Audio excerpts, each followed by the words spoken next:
Tony আর রোডি যখন paper ও প্রেসিডেন্টকে বাঁচাতে গেল তখন তাদের কাছে কোনো স্যুট ছিল না। টনি জার্ভিসকে নির্দেশ দিতেই সব আয়রন ম্যান স্যুট সেখানে হাজির হলো। স্যুটগুলো মিলে এক্সট্রিমিস্ট সৈন্যদের মারতে শুরু করলো, ফলে চারদিকে শুধু বিস্ফোরণ হচ্ছিল।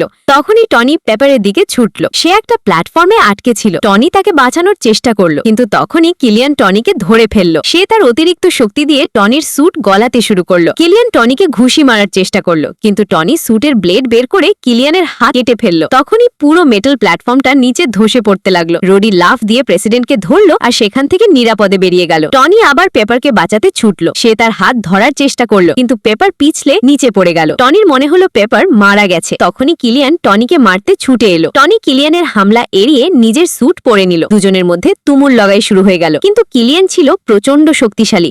সে জোরে ঘুষি মেরে টনির স্যুট ভেঙে চুরমার করে দিল। টনির সাথে সাথে আরেকটা স্যুট পরে কিলিয়ানের মুখোমুখি হলো। কিলিয়ান আবারও টনির স্যুটে আঘাত করলো। এক আঘাতেই সে স্যুটটা মাঝখান থেকে কেটে ফেললো, কিন্তু টনি বেঁচে গেল। তখনই জার্ভিস জানালো যে মার্ক 42 আসছে। এই তো কাজের কথা। টনি দেখলো মার্ক 42 আসছে, কিন্তু ধাক্কা খেয়ে সেটা ক্র্যাশ করলো। টনির মাথায় একটা বুদ্ধি এলো।